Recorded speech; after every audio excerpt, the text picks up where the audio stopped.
Sementara itu seorang bocah 13 tahun tewas usai berpesta miras bersama rekan seusianya di Kabupaten Cirebon, Jawa Barat. Selain mengakibatkan satu orang tewas, pesta miras ini juga menyebabkan satu bocah lainnya kritis.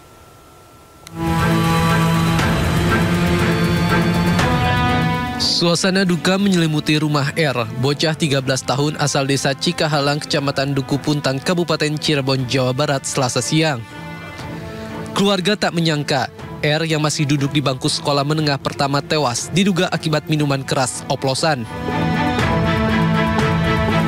Sebelumnya pada Minggu sore hingga Senin siang kemarin, R sempat menjalani perawatan intensif di rumah sakit dengan keluhan pusing, mual, dan sesak dada, namun nyawanya tidak tertolong. Selain mengakibatkan hilangnya nyawa, pesta miras oplosan yang dilakukan 8 pelajar SMP tersebut juga mengakibatkan satu bocah lainnya kritis. Korban kritis yang merupakan rekan dari R masih menjalani perawatan intensif di rumah sakit. Pesta miras oplosan yang dilakukan 8 anak di bawah umur tersebut terjadi pada Sabtu malam Minggu kemarin di lapangan bola Duku Puntang. Para korban diduga menenggak miras yang dicampur minuman suplemen. Barang bukti miras berikut suplemen campuran itu sudah diamankan pihak kepolisian untuk dijadikan barang bukti. Diduga pesta miras tersebut yang mengakibatkan satu orang meninggal. Itu dilarikan ke rumah sakit, keluhannya apa aja katanya, Pak? Katanya sih yang hasil obrolan itu tuh mual-mual dan perutnya kayak terbakar gitu. Iya. Sempat dengar nggak Pak itu dicekokin atau memang minum-minum pesta-pesta bareng-bareng? Kalau dicekokin Pak ya mungkin karena itu hasil kemarin obrolan emang nggak semua, kan ada beberapa yang tidak hadir gitu kan. Itu sih ya kayak minum-minum bersama ya. R, korban meninggal dalam pesta miras oplosan ini sudah dimakamkan oleh pihak keluarga usai menjalani otopsi di Rumah Sakit Bayangkara Indramayu. Petugas kepolisian juga telah memeriksa sejumlah saksi untuk menelusuri asal minuman haram tersebut.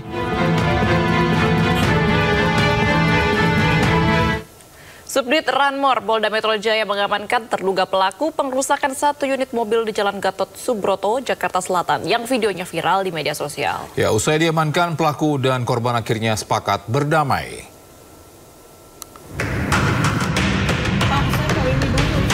Inilah video yang sebelumnya viral di media sosial yang memperlihatkan adanya cekcok antara dua orang pengemudi roda 4 di Jalan Gatot Subroto yang berujung pada aksi pengerusakan pada hari Senin lalu.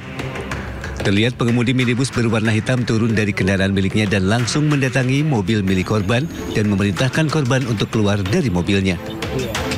Karena menolak untuk keluar, terduga pelaku pun terlihat beberapa kali memukul kaca sebelah kanan mobil milik korban dan disusul dengan merusak kaca spion sebelah kanan dan mematahkan wiper kaca mobil yang dikendarai korban. Setelah melakukan pengerusakan tersebut, terduga pelaku pun langsung melanjutkan perjalanannya.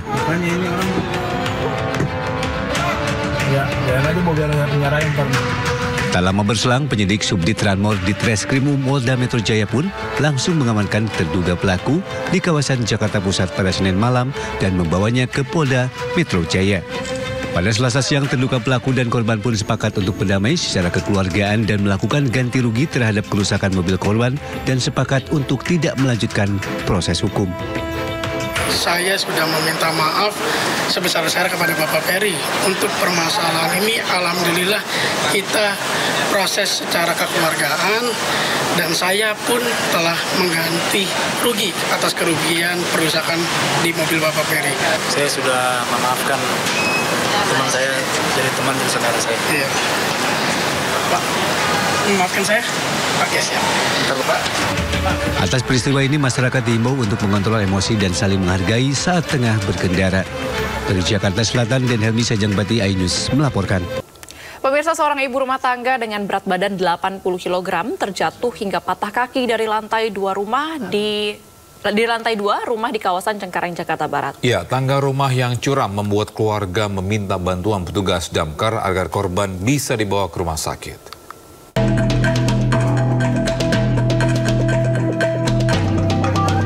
Tim pemadam kebakaran sektor Cengkareng berupaya mengevakuasi seorang ibu rumah tangga yang terjatuh dari rumahnya di Jalan Pesing, Poglar, Cengkareng, Jakarta Barat.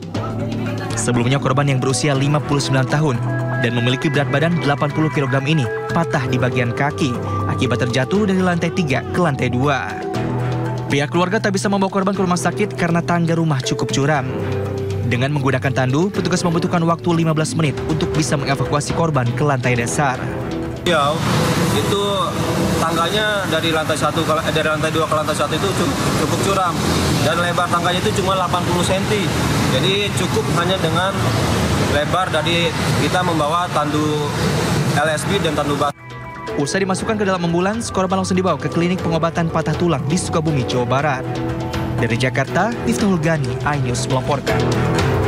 Misa penertiban premanisme di Palembang, Sumatera Selatan diwarnai tangisan Pak Oga yang terjaring razia hingga ada yang pura-pura menjadi penumpang angkot. Razia menyasar juru parkir liar serta Pak Oga yang kerap meminta uang secara paksa.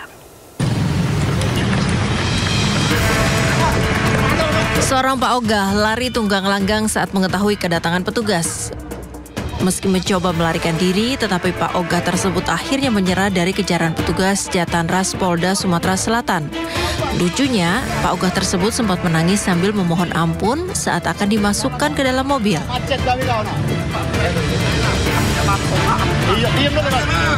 Penertiban Pak Oga dilakukan di seputaran Monpera Masjid Agung Palembang. Salah satu Pak Oga diamankan dari dalam angkot setelah berpura-pura menjadi penumpang untuk mengelabui petugas.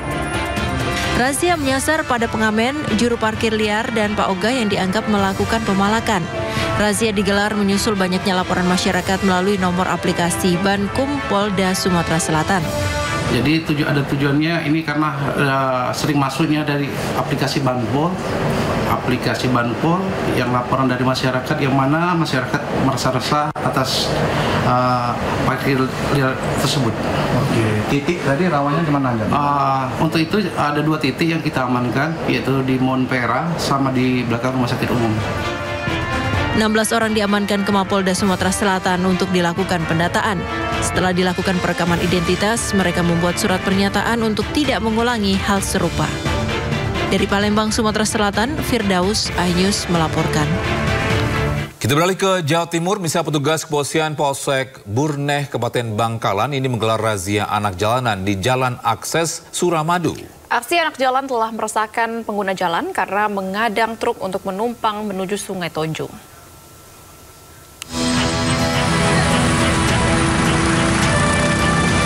Anak-anak jalanan berlarian ketika melihat sejumlah aparat kepolisian di pertigaan Tangkel, Kecamatan Burneh, Kabupaten Bangkalan. Meski begitu, mereka akhirnya pasrah saat dikirim polisi dan dinaikkan ke atas truk kosong untuk dibawa pulang ke Surabaya. Razia anak jalanan di sepanjang Jalan Akses Suramadu setelah banyak pengguna jalan mengeluhkan aksi anak-anak tersebut. Anak-anak asal Surabaya tersebut sering menghadang truk maupun pickup secara berkelompok dengan tujuan ke Sungai Tonjong untuk mandi dan berenang karena tempat tersebut dikenal memiliki air yang bersih. Bahkan pada akhir pekan jumlah anak-anak bisa mencapai ratusan.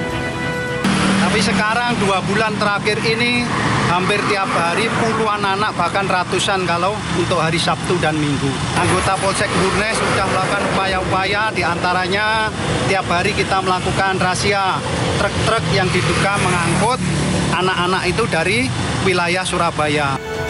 Polisi akan menggelar razia secara berkala untuk mencegah anak-anak yang tetap nekat melakukan aksi mengadang truk.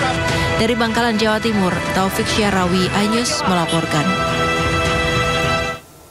Selanjutnya pemirsa, ratusan warga di Kabupaten Bogor, Jawa Barat menggeruduk sebuah rumah yang menjadi tempat pemotongan babi ilegal. Ya, warga yang geram membongkar dan membakar sejumlah kandang babi. Beruntung aksi anarkis warga bisa diredam aparat Polsek Cilengsi.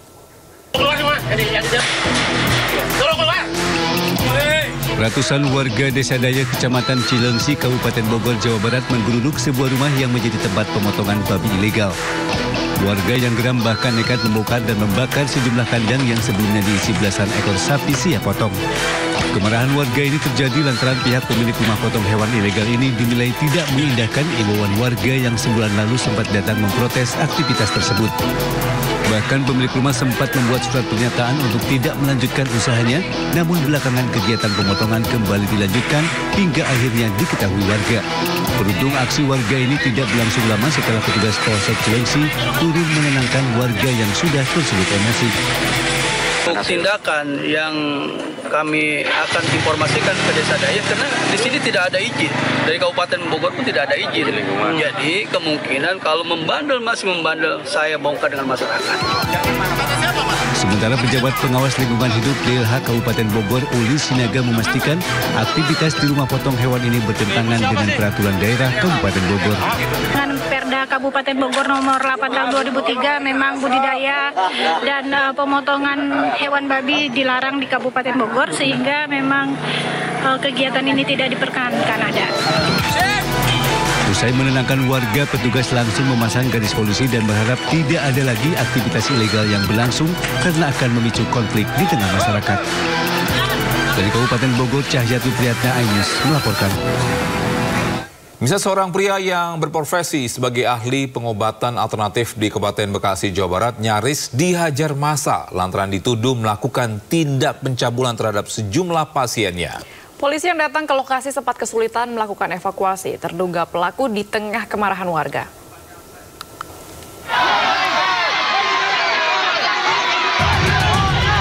Amuk massa nyaris tak terbendung saat polisi mengevakuasi seorang pria dari rumahnya di Desa Srijaya, Kecamatan Tambun Utara, Kabupaten Bekasi, Jawa Barat. Sejumlah warga yang geram bahkan melempari mobil polisi dengan botol air mineral. Aksi massa dipicu dugaan tindak pencabulan yang dilakukan seorang pria parubaya terhadap sejumlah wanita. Pria yang berprofesi sebagai ahli pengobatan alternatif ini diduga melakukan pencabulan berkedok pengobatan alternatif kepada pasiennya. Pertama si korban itu berobat ke tempat seorang kiai katakanlah di sini ya. Cuma lama-kelamaan kok timbulnya nggak benar, semua diraba-raba sampai semuanya si korban itu ngaku nangis-nangis sampai hal-hal yang nggak diinginkan begitu. Salah satu orang tua korban menyatakan mengaku kaget atas pernyataan anak perempuannya berusia 18 tahun yang telah diperlakukan tidak senonoh oleh terduga pelaku. Keluarga korban sempat menempuh jalan kekeluargaan dengan mengajak bermusyawarah di kantor Desa Srijaya. Namun pelaku tak kunjung datang hingga warga mendatangi rumahnya. Menurut keterangan warga, setidaknya ada 10 pasien yang menjadi korban pelecehan seksual. Kasus dugaan pelecehan seksual ini kini dalam penanganan Unit Perlindungan Perempuan dan Anak Kepolisian Resor Metro Bekasi. Dari Kabupaten Bekasi, Jawa Barat, Ahmad Jauhari Lutfi, iNews melaporkan. Misal guru mengaji di Purwakarta, Jawa Barat ini diduga mencabuli muridnya. Dari penyelidikan polisi dari 15 santriwati, dan 4 diantaranya disetubuhi pelaku, sementara 11 lainnya dicabuli pelaku.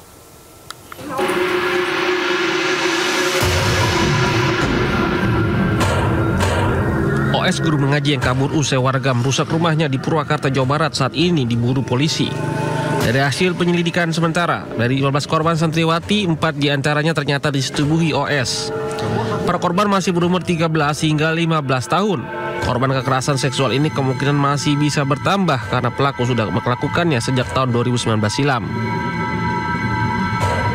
Modus Ustadz OS meminta dipijat oleh korban di waktu belajar mengaji, kemudian korban melakukan aksi bejatnya dengan diiming-imingi mendapatkan ilmu tinggi. Pelaku pun mengancam korban agar tak melaporkan kejadian tersebut ke orang lain.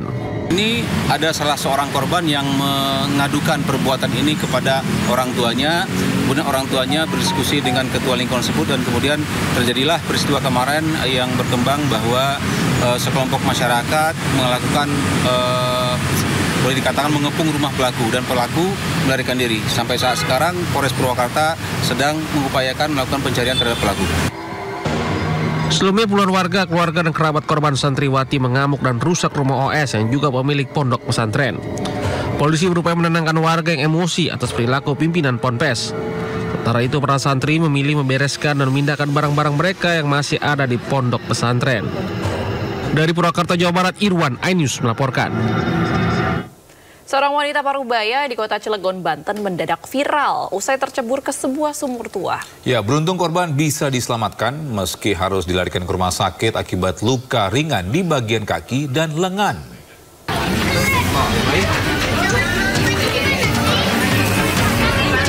Video Video amatir yang beredar luas memperlihatkan proses evakuasi seorang wanita parubaya yang terjebol ke dalam sebuah sumur tua di Penyawak, Kelurahan Wanasari, Cilegon, Banten.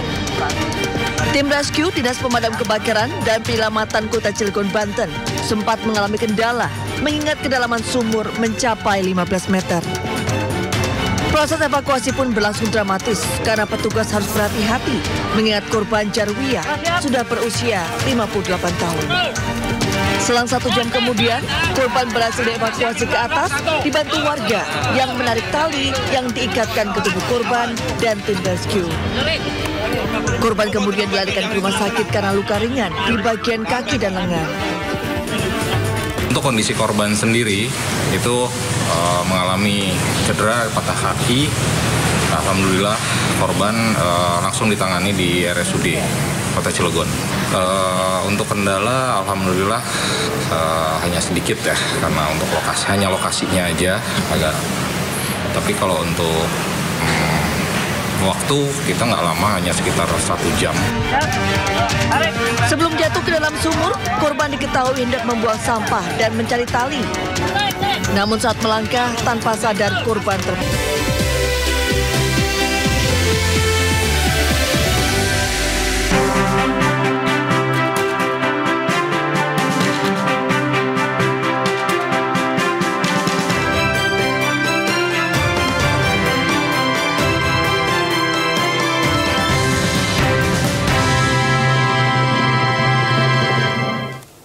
Nah, ini yang tadi malam seru ya, menjadi sorotan seluruh masyarakat Indonesia ini. Debat perdana Capres digelar di gedung KPU pada malam tadi. Ya, sejumlah visi dan misi disampaikan ketiga calon presiden. Tidak diperhatikan dan dia meninggal korban kekerasan. Apakah akan dibiarkan? Tidak, ini harus diubah. Dan tidak kalah penting, hadir bersama saya di sini ayahnya Harun Ar-Rasyid.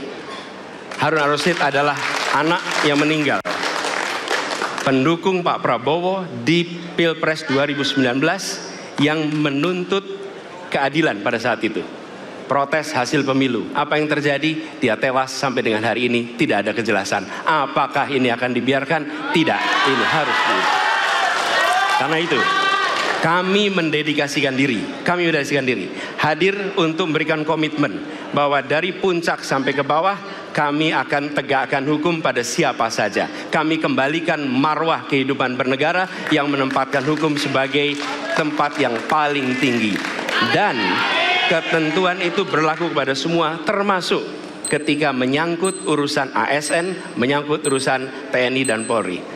Kami menempatkan hukum, HAM, perbaikan pelayanan pemerintahan, pemberantasan korupsi, perlindungan terhadap semua kelompok di masyarakat sebagai sesuatu yang sangat penting. Karena itu dalam visi misi kita hal-hal ini ditaruh di paling atas. Kita harus arif, kita harus dewasa, dan kita tidak boleh munafik.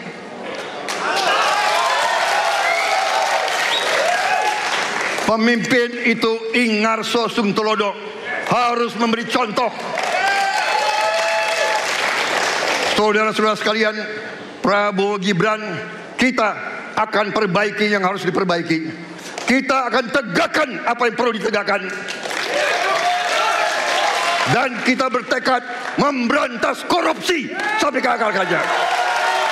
Memberantas korupsi sampai ke akar-akarnya. Saya dan Pak Mahfud mulai perjalanan pada saat pembukaan kampanye dari ujung timur Indonesia dan barat. Dari Sabang sampai Merauke. Hanya ingin mendengarkan dan ingin melihat secara langsung apa yang disampaikan oleh rakyat. Apa yang dirasakan oleh rakyat sehingga ketika kontestasi 5 tahunan ini berlangsung, harapan itu ada dan masuk dalam pikiran seorang pemimpin, satunya pikiran, perkataan, dan perbuatan. Ini sesuatu yang sungguh penting. Semua ini bisa berjalan kalau kemudian pemerintahnya bersih, pemerintahannya bisa akomodatif, dan kita sikat korupsi itu tidak dengan kata-kata, dengan keseriusan. Pak Mahfud adalah mitra saya yang selama ini sebagai Menko mengeksekusi itu dengan baik. Kita akan lakukan itu, kami mohon dukungan rakyat, perintahkan kami untuk mengerjakan itu. Terima kasih. Satu debat perdana calon presiden berlangsung seru, bahkan di antara beberapa kandidat saling serang dengan berbagai isu. Ya, salah satunya soal pelanggaran HAM. Izinkan saya harus membaca data untuk mengingatkan. Pak Prabowo, karena nomor 2 saya pertanyaannya 2. Ada 12 kasus pelanggaran HAM berat yang sudah dikeluarkan mulai dari peristiwa 65, penembakan misterius, Talang Sari, penghilangan paksa sampai Wamena. Dan saya ingatkan tahun 2009 DPR sudah mengeluarkan 4 rekomendasi pada saat itu kepada Presiden. 1, membentuk pengadilan HAM ad hoc. Yang kedua, menemukan 13 korban penghilangan paksa. Yang keempat, memberikan kompensasi dan pemulihan. Dan yang keempat, meratifikasi konvensi anti penghilangan paksa sebagai upaya pencegahan. Pertanyaan saja 2. Kalau Bapak ada di situ, apakah akan membuat pengadilan HAM dan membereskan rekomendasi DPR?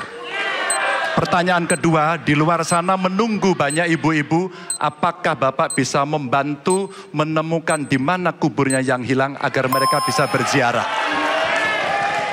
Saya persilakan.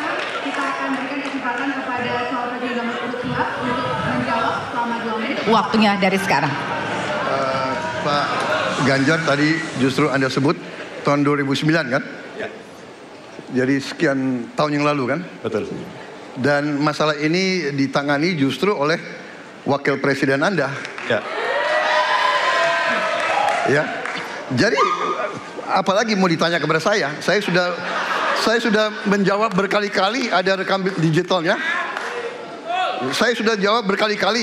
Tiap 5 tahun kalau polling saya naik, ditanya lagi soal itu.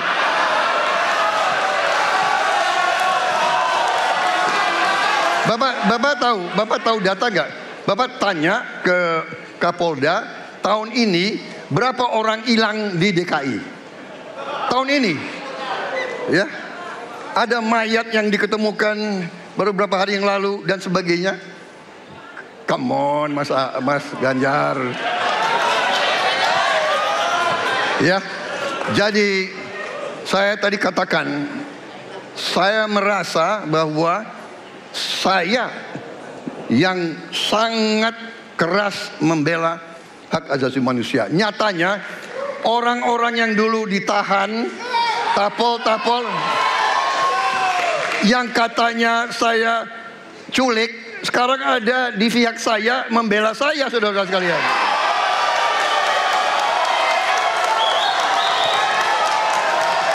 Jadi masalah HAM jangan dipolitisasi, Mas Ganjar, ya. Menurut saya, ya. Saya kira begitu jawaban saya. Masih ada waktu, Bapak? Kedua, Pak. Akan menambahkan? Cukup. Cukup, baik. Dan selanjutnya kami persilakan kepada calon presiden nomor urut 3 untuk menanggapi jawaban dari calon presiden nomor urut 2. Waktu Bapak 1 menit, dimulai dari sekarang. Prabowo ini punya ketegasan yang luar biasa. Luar biasa. Tapi sayang pada 2 jawaban ini sama sekali tidak punya ketegasan itu. Kenapa saya sampaikan? Pertanyaan saya sebenarnya 1. Apakah kalau Bapak jadi presiden akan membuat pengadilan HAM? Pertanyaan nomor kedua, apakah Bapak bisa menemukan, menunjukkan, membantu pada keluarga agar kemudian mereka bisa berziarah? 2 ini sama-sama tidak dijawab. Maka kalau kemudian saya boleh meminta, kalau saya jadi presiden, Pak, saya akan bereskan ini, Pak. Agar kemudian dalam kontestasi pilpres berikutnya, ini tidak akan muncul lagi karena presidennya tegas menuntaskan pekerjaan itu pada eranya. Terima kasih. Waktunya masih ada, Bapak? Cukup. Cukup. Baik, kita berikan kesempatan kepada calon presiden nomor urut 2 untuk menanggapi tanggapan dari calon presiden nomor urut 3. Waktunya 1 menit dari sekarang. Loh, kok dibilang saya tidak tegas? Saya tegas akan menegakkan hak asasi manusia. Masalah yang Bapak tanyakan agak tendensius. Kenapa yang 13 orang hilang pada saat itu ditanya kepada saya? Itu tendensius, Pak Ganjar, ya. Itu tendensius. Dan wakil Bapak yang mengurus ini selama ini. Jadi kalau memang keputusannya mengadakan pengadilan HAM, ya kita adakan pengadilan HAM. Nggak ada masalah. Ya. Sudah, Pak? Masih ada waktunya, Pak? Sudah cukup, ya, Pak Prabowo? Namanya usaha. Terima kasih. Sudah cukup. Baik. Iya. Sementara itu sesi debat calon presiden semakin memanas dan kali ini antara calon presiden nomor urut 2 Prabowo Subianto dan calon presiden nomor urut 1 Anies Baswedan. Ya, Prabowo Subianto bertanya kepada Anies Baswedan soal penyelesaian polusi udara yang kerap kali terjadi di Jakarta. Mas Anies pernah jadi gubernur 5 tahun di DKI. Anggaran DKI setahun sekitar 80 T. Jumlah penduduk Indonesia DKI 10 juta kira kurang lebih. APBD Jawa Barat 35 T, jumlah penduduknya 50 juta, 5 kali DKI. Tetapi selama Mas Anies mimpin, sering sekali DKI menerima indeks polusi tertinggi di dunia. Bagaimana dengan anggaran 80 T, Pak Anies sebagai gubernur tidak dapat berbuat sesuatu yang berarti untuk mengurangi polusi? Terima kasih. Waktunya masih ada, Bapak? Sudah cukup? Baik, kita akan lanjutkan kepada calon presiden nomor urut 1. Kami beri kesempatan untuk menjawab pertanyaan selama 2 menit, dimulai dari sekarang. Pak Prabowo, terima kasih atas pertanyaan yang bagus, tetapi kurang akurat. Saya akan jelaskan, Pak. Ketika satu daerah mengatakan di tempat kami tidak ada COVID, di tempat kami COVID banyak, lalu yang tidak ada COVID kami tanya, kenapa tidak ada COVID? Nah, kami nggak punya alat testing, Pak. Karena tidak punya alat testing, maka tidak ada COVID. Yang punya alat testing, maka ada COVID. Saya tidak tanya COVID, saya tanya polusi. Boleh saya selesaikan dulu? Ya, jadi apa yang terjadi? Di Jakarta kami memasang alat pemantau polusi udara.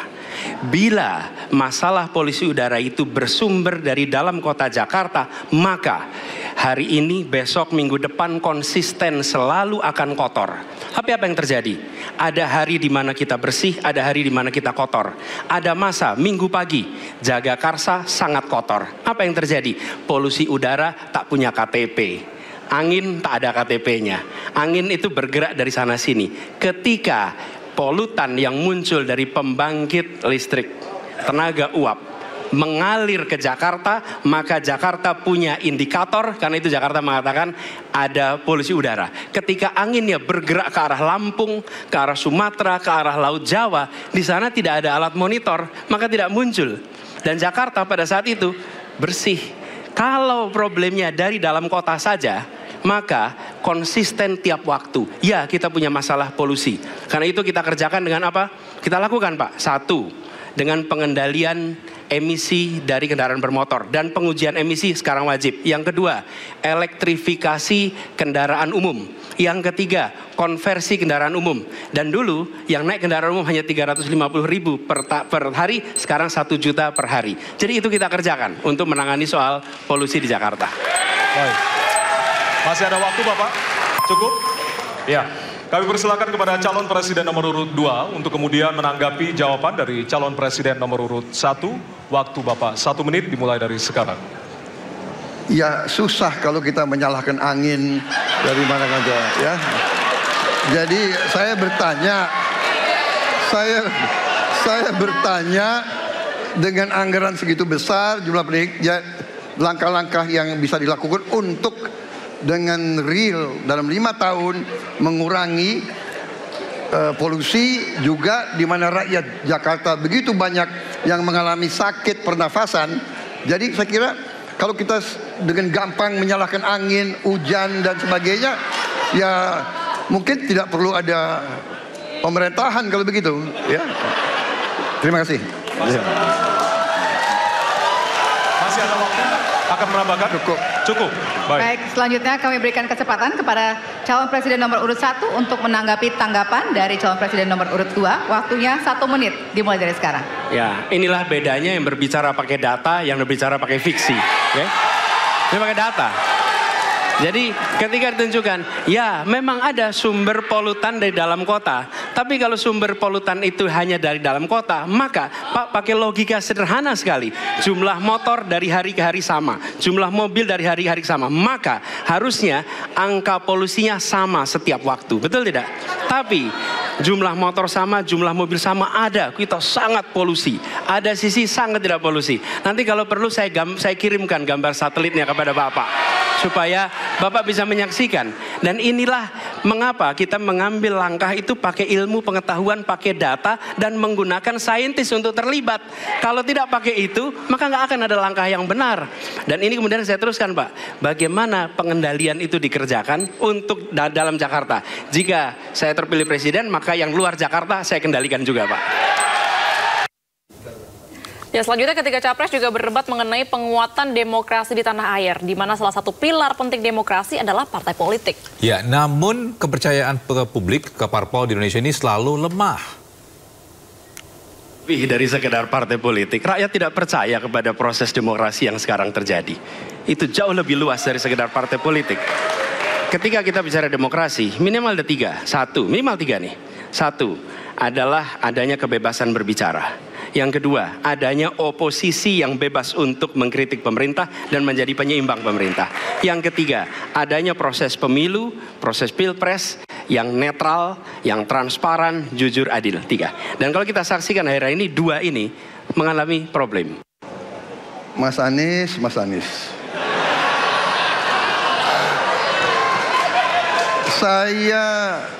Saya berpendapat Mas Anies ini agak berlebihan. Mas Anies mengeluh tentang demokrasi ini dan itu dan ini. Mas Anies dipilih jadi gubernur DKI menghadapi pemerintah yang berkuasa.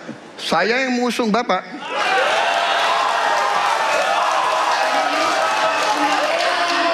Kalau demokrasi kita tidak berjalan, tidak mungkin Anda jadi gubernur. Saya jadi tidak enak ini Mbak hari ini. Mohon maaf. Saya tidak enak karena 2 kawan saya sedang nagih janji dan membuka buku lama. Tapi percaya begini. Yang pertama, tidak ada demokrasi tanpa partai politik. Tidak ada. Suka tidak suka, mau tidak mau. Dan fungsi partai politik itu adalah agregasi, sumber rekrutmen kader, pendidikan politik. Kebetulan saya pernah menjadi ketua pansus undang-undang partai politik. Maka pada saat perdebatan penguatan dari sisi anggaran, penguatan dari sisi partisipasi masyarakat mesti dilakukan, saat itu tidak terlalu banyak yang setuju. Maka Mas Anies, soal oposisi tidak oposisi, soal kepentingan saja kok. Kapan kita bertemu, kapan kita tidak bertemu, dan kemudian kita akan bersikap pada posisi masing-masing. Tapi yang penting, pendidikan politik kepada masyarakat itulah yang menjadi PR besar dari partai politik agar cepat dewasa.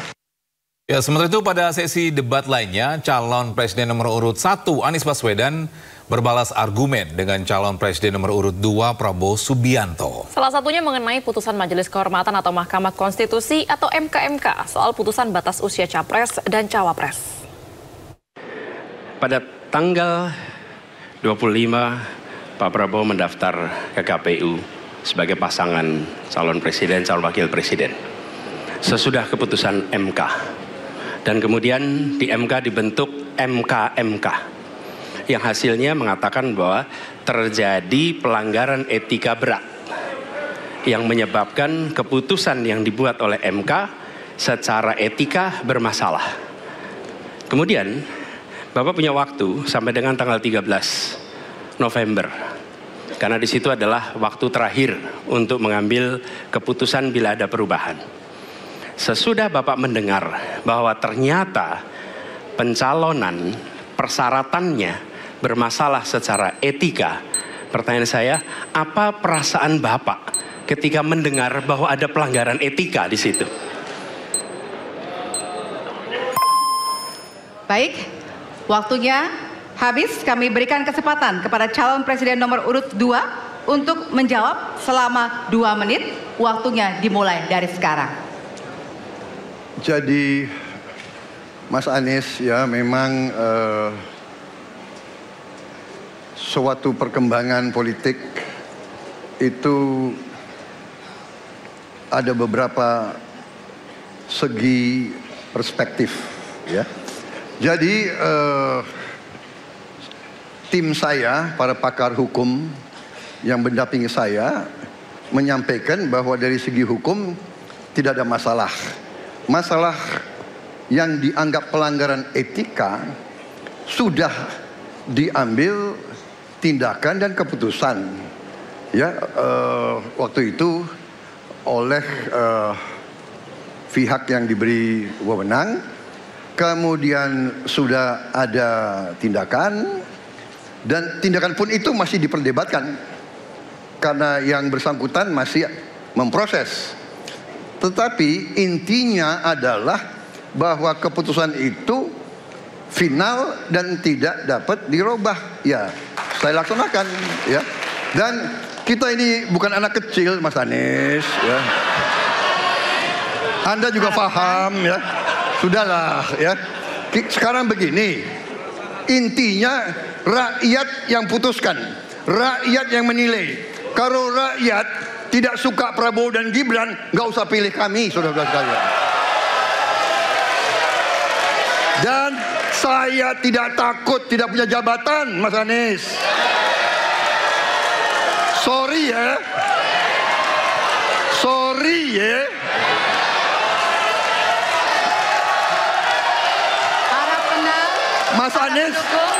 Mas Anies, saya tidak punya apa-apa. Saya sudah siap mati untuk negara ini. Baik. Ya, pasca debat perdana calon presiden 2024, pasangan Ganjar Mahfud ini mendapatkan suara terbanyak dalam polling terkait siapa pasangan yang cocok untuk memimpin Indonesia pada 2024 nanti. Ganjar Mahfud mendominasi dengan 64,6% dalam jajak pendapat yang dilakukan dunia polling.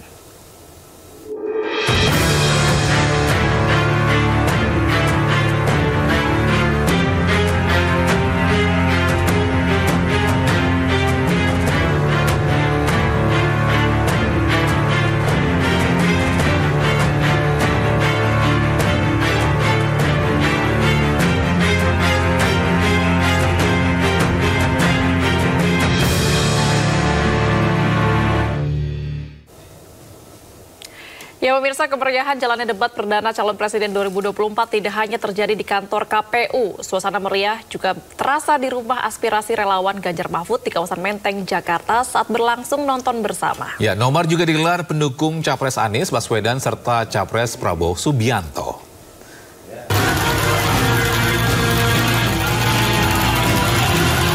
Sorak-sorai dan yel-yel tidak henti-hentinya disuarakan ratusan relawan Ganjar Mahfud saat berlangsung nonton bersama debat Capres 2024 di rumah relawan Ganjar Mahfud, kawasan Menteng.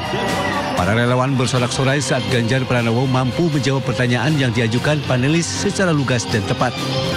Relawan menilai Ganjar Pranowo dapat menyampaikan visi misinya secara jelas sehingga mendapat simpati dari masyarakat yang menyaksikan debat perdana.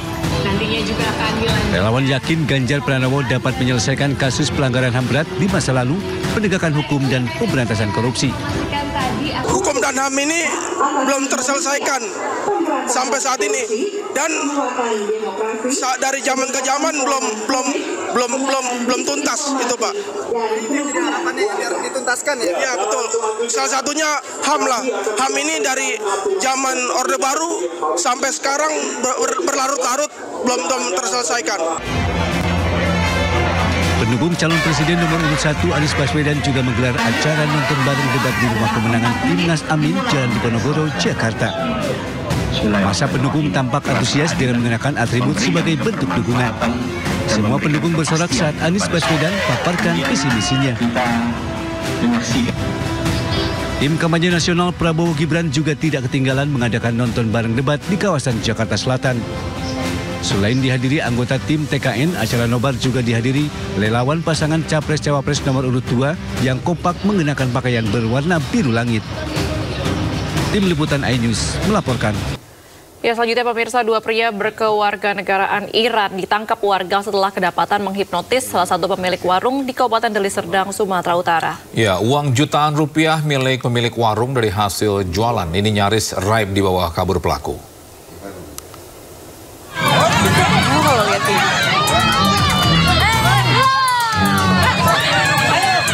Dua pelaku warga negara asing ditangkap warga setelah kedapatan menghipnotis di salah satu warung milik Ketua RT di Pasar 10 Desa Saintis, Kecamatan Perkut Setuan, Kabupaten Deli Serdang, Sumatera Utara.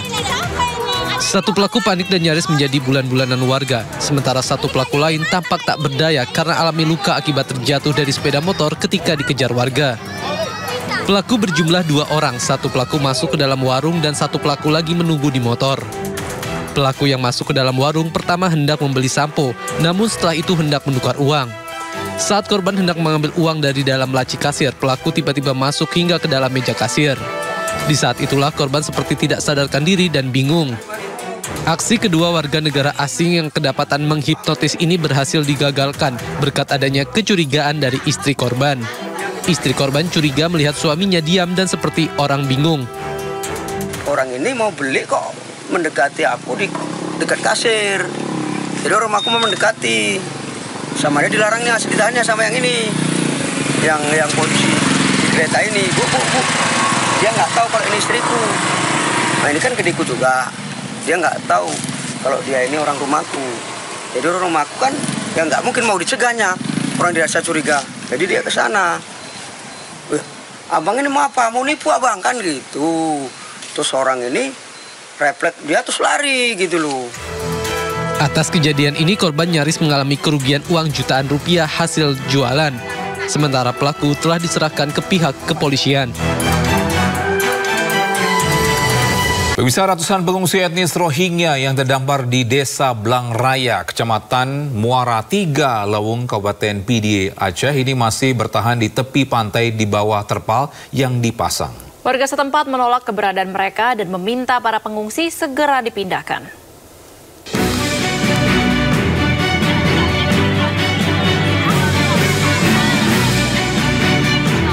Ratusan etnis Rohingya yang didominasi anak-anak dan perempuan terdampar di pesisir tepi pantai Desa Blang Raya, Aceh pada Minggu dini hari. Masyarakat Desa Blang Raya sempat menolak kehadiran mereka saat itu. Namun mereka semua dipindahkan ke desa sebelahnya, yaitu Desa Bate di bawah terpal di kawasan pinggir pantai. Menurut warga setempat, mereka dijanjikan hanya 3 hari untuk menampung pengungsi etnis Rohingya. Masyarakat pun meminta agar sesegera mungkin para pengungsi tersebut dipindahkan dari desa mereka, mengingat kondisi masyarakat setempat yang juga serba kekurangan.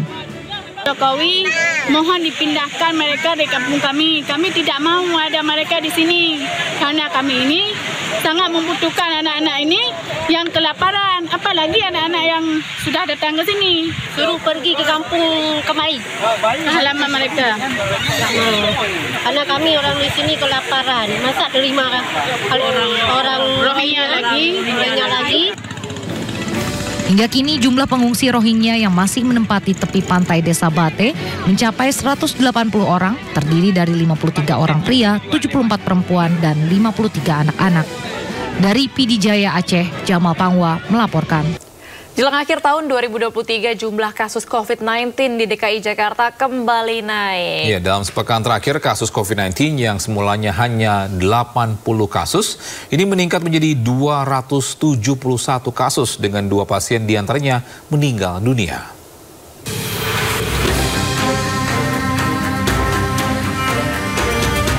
DKI Jakarta menjadi salah satu wilayah yang mengalami kenaikan kasus COVID-19 pada bulan Desember.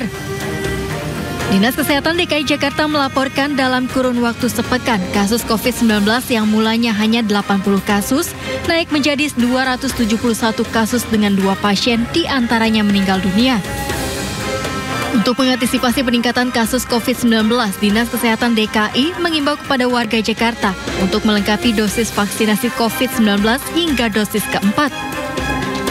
Virus COVID-19 terus bermutasi. Indonesia juga telah mendeteksi adanya subvarian EG2 dan EG5. Faktor cuaca yang membuat daya tahan tubuh masyarakat menurun, besar kemungkinan kasus COVID-19 akan terus meningkat.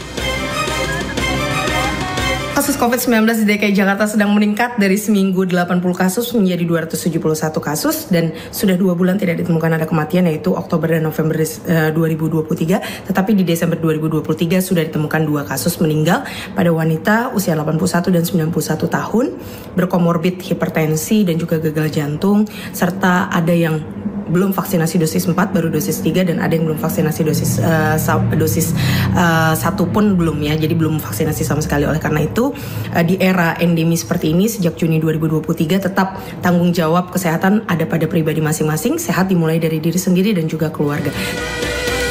Kendati mengalami peningkatan kasus yang cukup tinggi, namun pemerintah meminta masyarakat agar tidak panik dan tetap menjalankan protokol kesehatan, serta menerapkan pola hidup sehat. Dari Jakarta, Rani Sanjaya melaporkan. Baik, kita ke informasi selanjutnya. Harga kebutuhan bahan pokok jelang Natal dan Tahun Baru ini di sejumlah pasar di Padang Lawas terus melonjak, pemirsa. Ya, kenaikan harga ini membuat pedagang khawatir berkurangnya pendapatan mereka.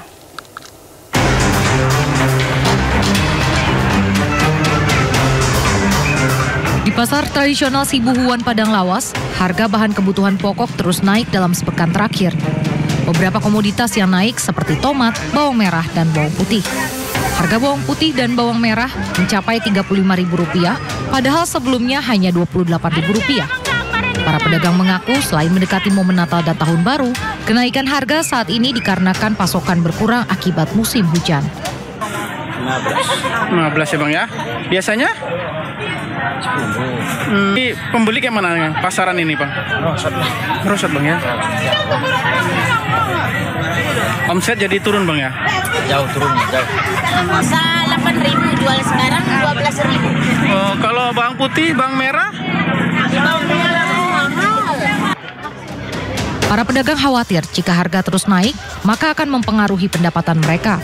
Mereka berharap agar harga kebutuhan pokok bisa segera kembali stabil. Dari Padang Lawas, Sumatera Utara, Warsono melaporkan.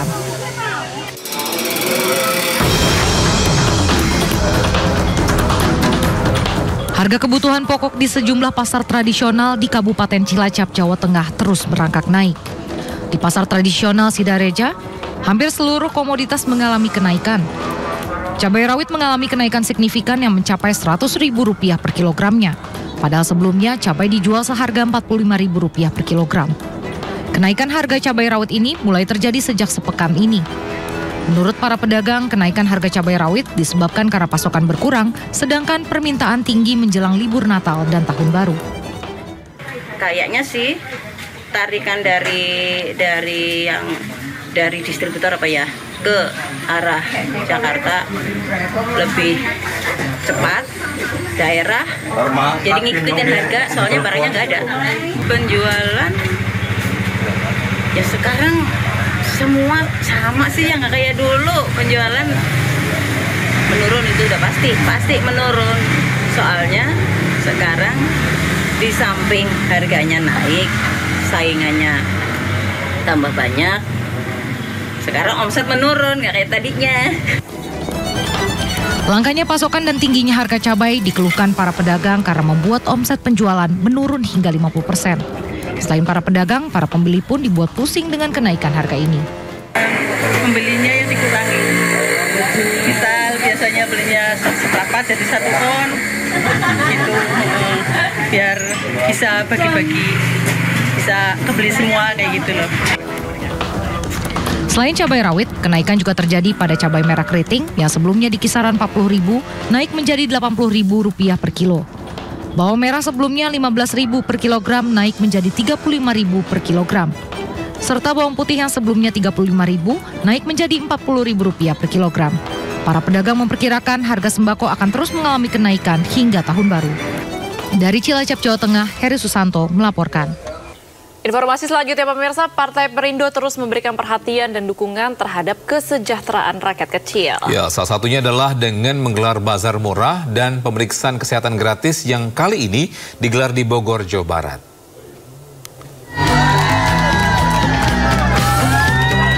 Masyarakat antusias menyambut kedatangan Ketua Umum Partai Perindo, Haritanu Sudibyo, dalam kegiatan bazar murah dan pemeriksaan kesehatan gratis di Lido Resort Bogor, Jawa Barat.